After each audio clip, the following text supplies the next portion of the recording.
Salut la Bulls Nation, bienvenue sur French Bulls TV. Petite vidéo pour revenir un peu sur les dernières actus qui concernent les Bulls et évidemment ce qu'on avait évoqué dans la dernière vidéo.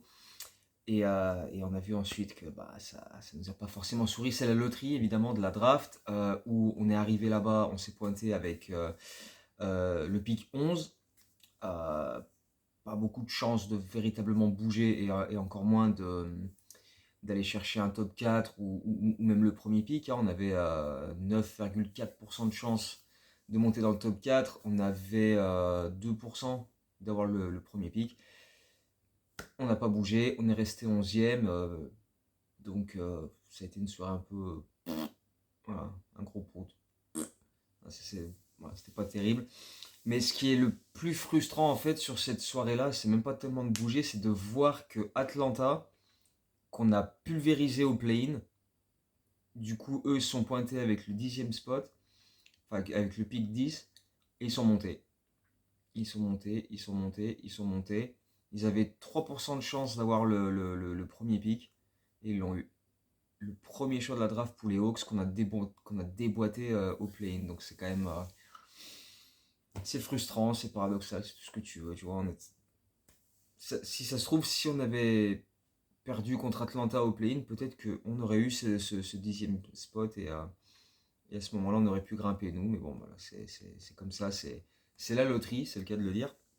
Donc, on va choisir en pick 11 et donc on aura le temps un petit peu d'observer un peu quel genre de joueur les Bulls peuvent éventuellement essayer de drafter avec ce pick-là, qui sera encore dispo, quel profil de joueur, etc.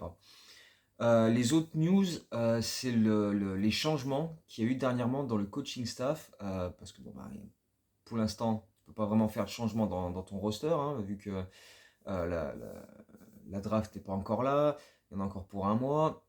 La trade deadline, pas la trade deadline, l'ouverture de la free agency, c'est pour le début juillet. Donc, en attendant, on modifie ce qu'on peut et c'est le staff technique, tous les assistants de Donovan qui sont un petit peu euh, revus les uns après les autres et voir un peu ce que ça donne. On avait déjà parlé dans une vidéo précédente des départs de Chris Fleming, qui était l'entraîneur assistant principal, en gros le numéro 2 derrière Billy Donovan. On a parlé du départ de Maurice Cheeks, pas vraiment un départ, mais on va dire qu'il aura un rôle réduit. Et apparemment, de ce que j'ai lu à droite à gauche, peut-être qu'il ne ferait pas forcément tous les déplacements, genre quand il y a des road trips à l'ouest ou quoi, il ferait pas partie du staff. Enfin, en tout cas, il aura un rôle assez réduit. Et puis on a appris aussi le départ de Josh Longstaff, qui était dans le staff des Bulls depuis un petit moment et qui part lui rejoindre les Charlotte Hornets pour être entraîneur assistant là-bas, eux qui modifient un peu eux aussi tout leur organigramme au niveau du coaching staff. Et donc avec tous ces départs, il fallait forcément qu'il y ait des types qui viennent les remplacer. Et les Bulls ont annoncé deux arrivées qui ont fait un peu parler, puisqu'il s'agit de Wes Unseld Jr., qui, il faut le rappeler, à l'époque, avait été interviewé par Arturas Karnisovas et Mark Eversley une fois qu'ils ont dégagé Jim Boylen et qu'ils cherchaient un nouveau coach. Donc il faisait partie de ces quelques personnes que les Bulls essayaient d'avoir en interview avant de se décider. Ensuite, Billy Donovan était devenu disponible après la saison dans la bulle. Et Karnisovas et Eversley sont allés voir Donovan et ont choisi Donovan. Mais Wes Unseld faisait partie de cette liste de 3, 4, 5 coachs qui étaient éventuellement euh, susceptibles d'arriver aux Bulls. Donc il arrive maintenant en tant que entraîneur assistant principal de Billy Donovan, donc il prend la place de Chris Fleming, il sera le numéro 2. Et autre arrivée, c'est Dan Craig, qui lui arrive après plusieurs années en tant qu'assistant coach chez les Clippers sous Tyronn Lue. Il faut noter aussi que Wes Unseld, donc il avait été interviewé par les Bulls et il connaissait déjà bien Arturas Karnisovas puisque avant d'être nommé head coach des Wizards, Wes Unseld était à Denver pendant plusieurs années à l'époque où Karnisovas faisait partie du staff là-bas. Même si c'est surtout Tim Connelly qui était le GM à l'époque des Nuggets qui l'a fait venir parce que les deux sont apparemment assez proches.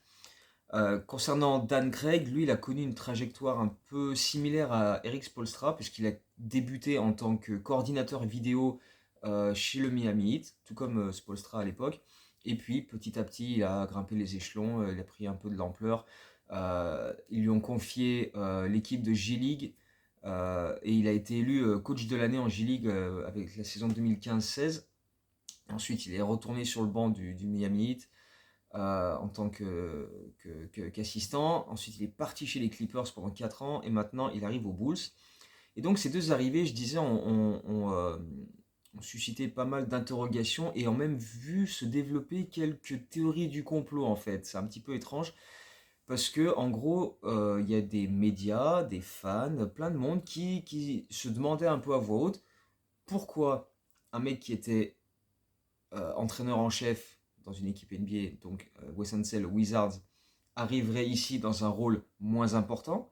Et pourquoi Dan Craig, qui était aux Clippers, donc une équipe qui tourne quand même, qui va en playoff tous les ans, qui, bon, ils ont tout le temps plein de blessés, c'est pas évident, mais qui sur le papier est une équipe qui peut viser pour aller loin, pourquoi il viendrait aux Bulls pour faire la même chose alors que c'est quand même une équipe qui, bah, on le sait, même si on est compétitif, tout ce qu'on veut, on n'est pas les Clippers. C'est fait bizarre à dire, mais on n'est pas les Clippers. Et donc, il y a des sources internes qui disaient que Billy Donovan, quand il participait aux discussions avec Ernie Chovas et Eversley pour voir qui allait rejoindre son staff, disait qu'il voulait des gens qui avaient déjà de l'expérience en tant qu'entraîneur principal, en fait. Et donc, ça explique un petit peu le choix de Wes Unseld et aussi donc de Craig, puisqu'il a été head coach, même si c'était au niveau de la G-League. Alors après, Unseld, c'est difficile à... Comment dire? Wes Unseld, je pourrais expliquer son arrivée par le fait qu'il a pas eu d'autres propositions, tout simplement. Parce que bah, voilà, il a fait plusieurs saisons, 2 ans et demi, je crois, aux Wizards, qui faisait que tanker. On peut difficilement juger le travail qu'il a fait là-bas, même si, bon, tu peux pas franchement dire non plus qu'il y ait des joueurs des Wizards qui se sont développés de ouf et qui sont devenus extraordinaires en étant passés sous le coaching de Wes Unseld. Mais peut-être qu'il a tout simplement pas eu d'autres propositions, d'autres équipes qui voulaient pas lui donner un poste de head coach et que bah, voilà, les Bulls lui ont dit nous on te prend mais en tant qu'assistant et il a dit oui, voilà, c'est peut-être ça.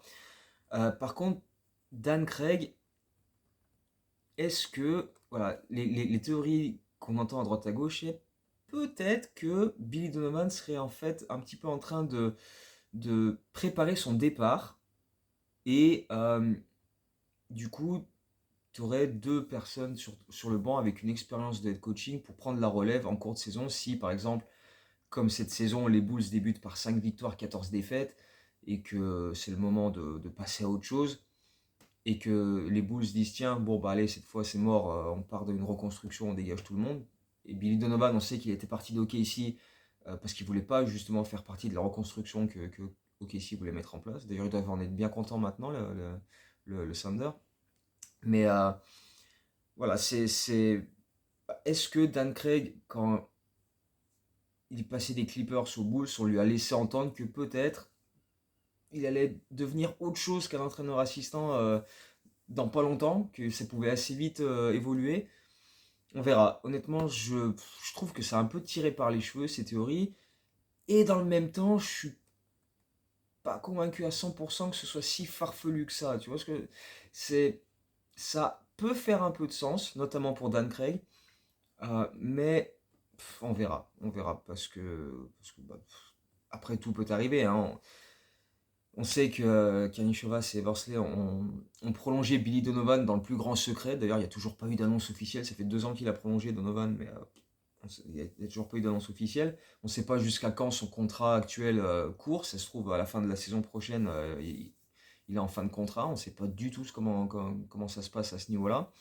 Donc peut-être que c'est une manière de préparer aussi l'avenir et peut-être que du coup, comme ils font plein de trucs en secret apparemment, hein, peut-être que dans le dos de Billy Donovan, ils ont dit à Dan Craig, viens voir et puis ça se trouve, avant décembre, c'est toi l'entraîneur principal. On ne sait pas. Honnêtement, là comme ça, on est à la fin mai, c'est difficile à dire. Difficile à dire, difficile à croire. Après, voilà, chacun il croit un peu comme il veut, mais bon, on verra bien.